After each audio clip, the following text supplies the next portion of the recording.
Good morning, everybody. Good morning. Welcome to PhotoJoseph's Photo Moment. If you are... What? Oh, still on the title screen. I knew that. Look at that. I knew that. I am... wrong one. I'm just a little... I was here till 1 o'clock this morning. It's just... So, okay, if you're tuning in not live and you want to skip past the morning pleasantries, then scroll down below. You will find a link to the start time of the show. In the meantime... I am trying desperately to find the right screen over here.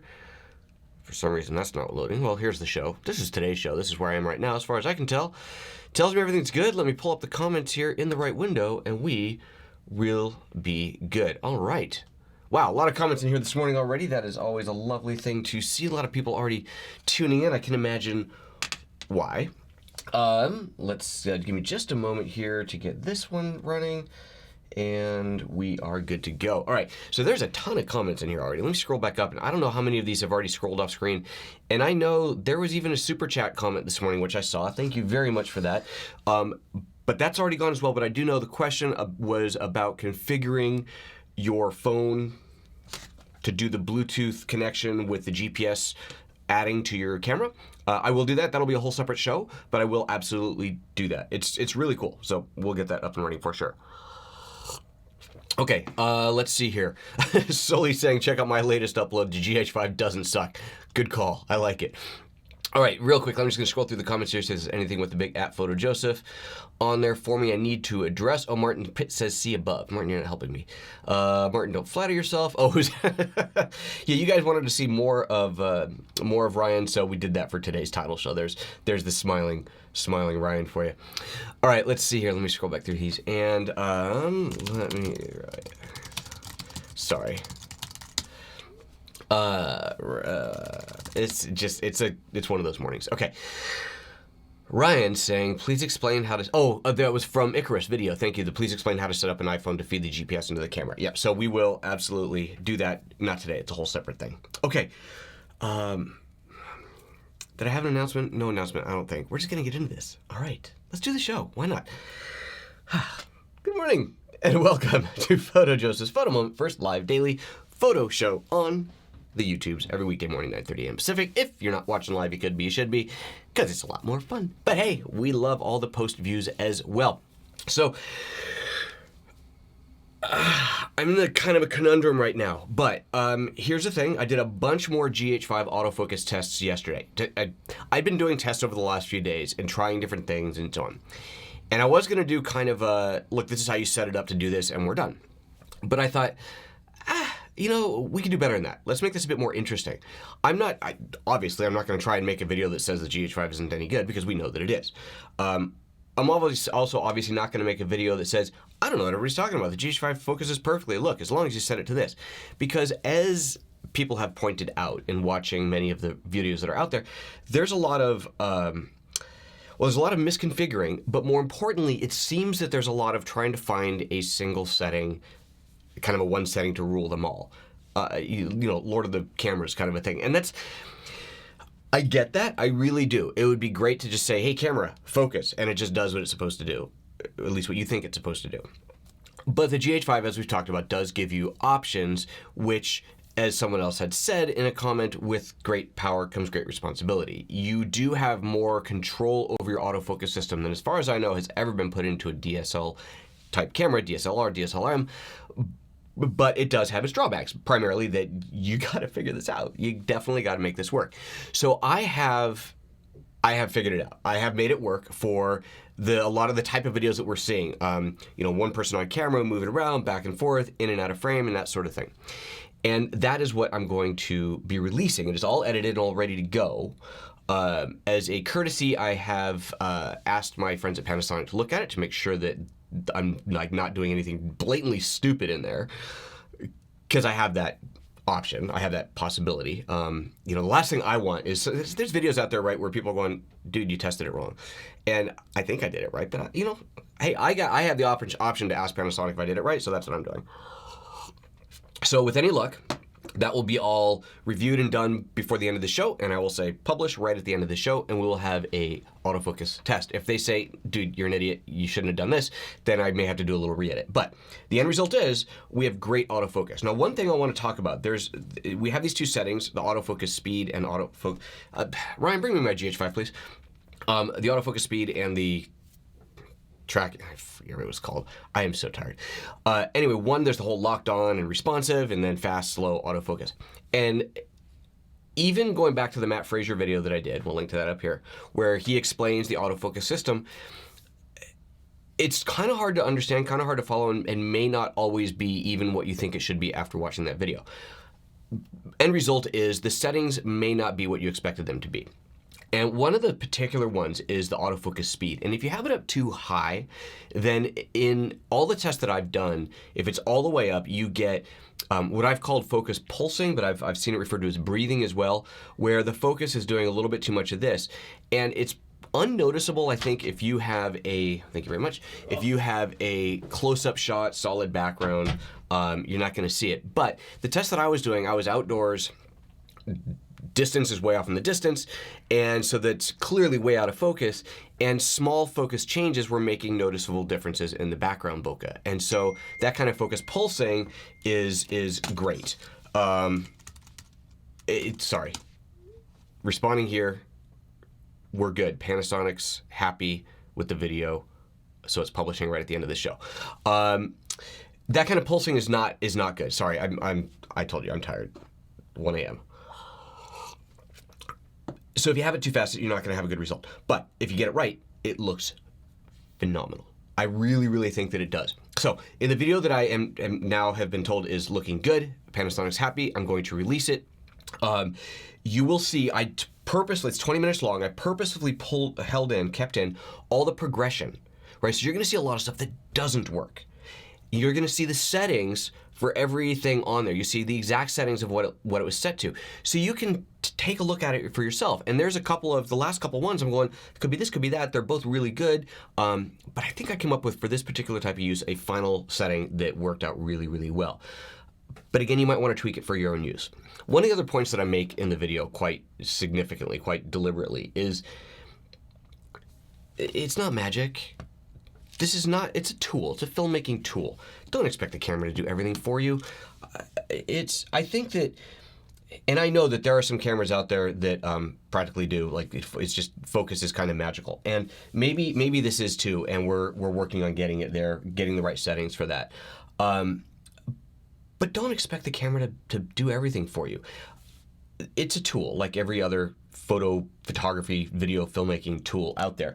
You can use it right, you can use it wrong. You can take do something with it that it's not designed for and get incredible results. You can take it and use it for something that is designed for and get terrible results because you did something wrong.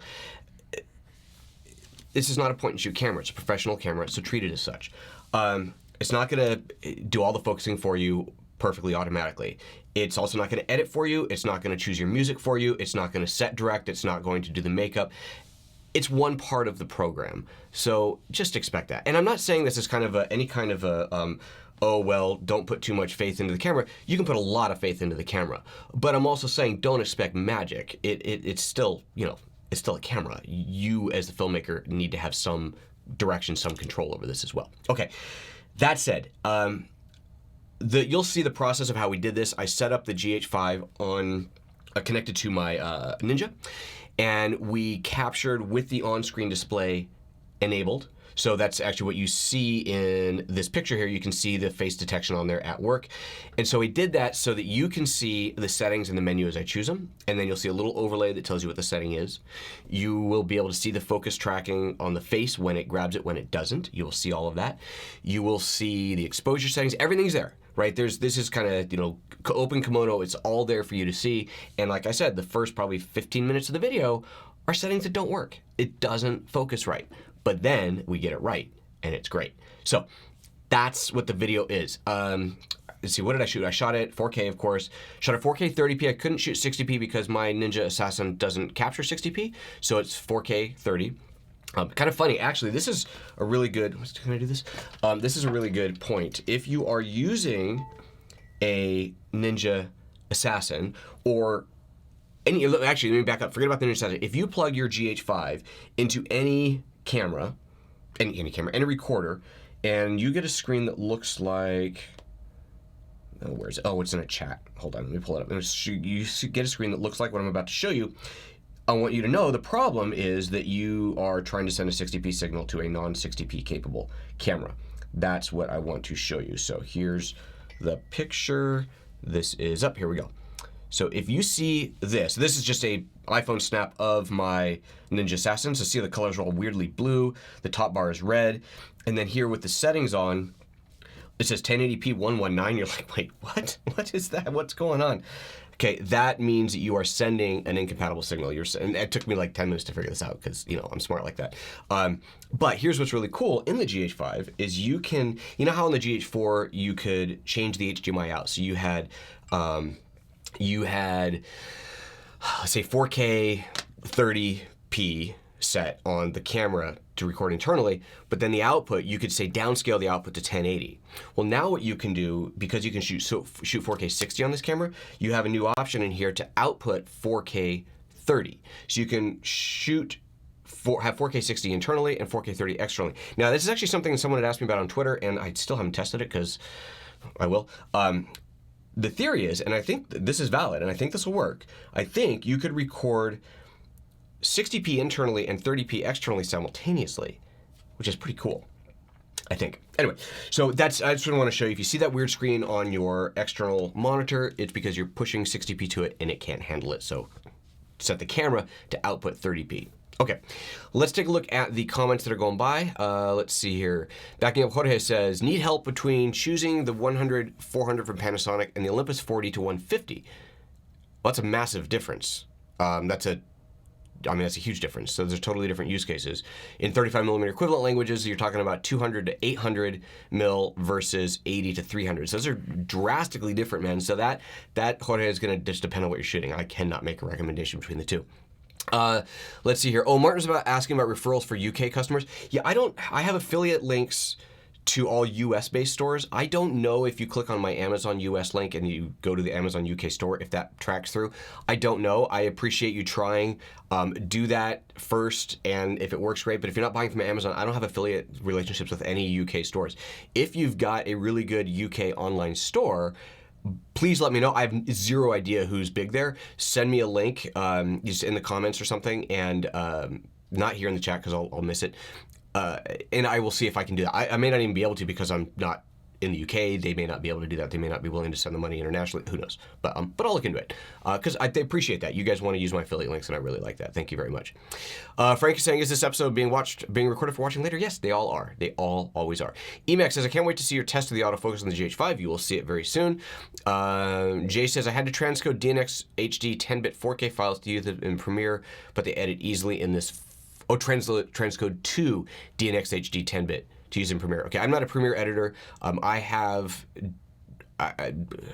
done some testing, some minor testing with the GH5 10-bit files on my computer. They play back fine. As I understand, it might be a computer power issue. I'm not really sure. I hope to find out more on that. In fact, hold on one second. Okay. There's that. So now back to the comments, scrolling down. Martin says, of course you're aware of Max's videos at the moment. Now he's saying he's getting another GH5 to ensure his unit is not broken. Oh, that's good. Reminds me of someone else releasing stuff verdict until checked. Well, there's always that. I did see, okay, so there's a new video out this morning from Max where he's comparing to the A6500. He clearly still does not have the GH5 set up properly for that type of testing, as you will very clearly see in my video. But I will say that A65 is phenomenal. I mean, it's really rock solid. You can't deny that. It does do an exceptionally good job of autofocusing. So compared to the GH5 side by side with it set properly, that's what we really want to see, which I will not be doing, so don't ask. Boris says, what about advanced manuals saying that, the advanced manual saying that it's normal to get slow autofocus speed in 4K. Panasonic was praising its autofocus, and in between the lines, P.S. it gets slower if you record movie? I'm not quite sure what that means. Well, you'll see everything I did yesterday was in 4K, so I haven't done it in 1080p as a side-by-side because I don't shoot 1080p ever anymore. I mean, I always shoot 4K, so that's that. If it's faster in 1080p, I don't really care. I'm going to shoot 4K. Oh, good. Sean. Well, good morning, Sean, saying you can record like that. I'm assuming he's talking now about the 60p internal to 30p external. That's fantastic. Very good. Thank you. So for confirming that, I got to actually try it. B Rich says, I got my GH5 yesterday. Like it so far. PhotoJoseph, your videos really helped me out a lot. I'm switching from Canon. You go, brother. Thank you. See, Sean? Look. See? I help. Martin says, will do. Excellent. That's the UK stores. Chris says, not sure if you've already discussed it or not, being as I just got here, but what is your experience with the difference between the lock-on feature versus the responsive? That you'll see in the video this afternoon, this morning, as soon as this is done. The minute I'm off the air here, I'm going to hit publish on that other video. Which now I know you're all saying, okay, shut up and get off the air. Tommy, I found that converting, we're back to that. Have you seen my autofocus video? I have not, Tommy. Go ahead and drop a link in here. Ryan will grab it for me to ensure that I see it. So Tommy, please give me a link to your autofocus video. I want to see it. Ryan, behave yourself. We're not going to retitle the video. Okay, good. There's that. Okay, let's see here. That's kind of it. I want to show you. Don't go anywhere. Don't go anywhere. I told you I got in early. I was in very late last night and kind of rushed in here this morning. Where's my... Sorry, my ATEM switcher isn't running. Remember the podcast? I did the whole photo apps podcast. Episode 2 was released yesterday, and I wanted to show you what that was. Come on. ATEM is weird. Every time I load it, it has to re-download everything. If I could just figure out which here is Photo Apps Podcast. I think if I do this, I don't know if this is going to work. Is that going to work? Yes.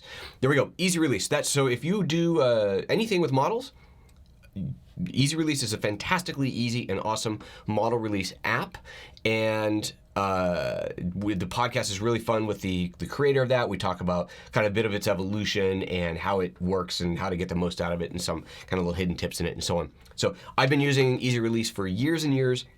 Check it out. Watch the podcast. It is on photoapps.expert, or you can also subscribe to it on iTunes. Just search Photo Apps Podcast on iTunes. It's in video and audio only version up there. And audio on the Google Play Store. I didn't know the Google Play doesn't do video, so I submitted the video one and they approved it, and then it never showed up, and then they finally tell me, oh, we don't do video. Thanks, Google Play. So it's on iTunes. Of course, it's also on YouTube, so you can check that out. So please do check that out. It's a fun podcast. That's episode 2 of season 3, and we're going to grow this thing. Ryan, grab that link from Tommy, please. Got the right mouse here. All right. B Rich is saying, is Panasonic aware of the autofocus issues? The autofocus issues are primarily configuration. If there are any tweaks or adjustments that can be made under firmware, I guarantee you they're going to make them. That's the beauty of having firmware updates. But right now, what we're seeing is basically settings. Okay. I know I had something else I wanted to do today, but I don't even know what it was. I'm going to go take a nap. So listen, guys, thanks for watching. Thumbs up, you know the routine. Thumbs it up, thumbs it down. If you have to, tell me why. Subscribe if you're not already subscribed. Click a link at the end. Go watch a podcast. Do all that stuff. And let's wrap this thing up so I can publish this video. Take care of your sales. I have no idea. Something went down. Apparently, I just went down south. All right, guys. I'm out of here. Take care of yourselves. Bye-bye.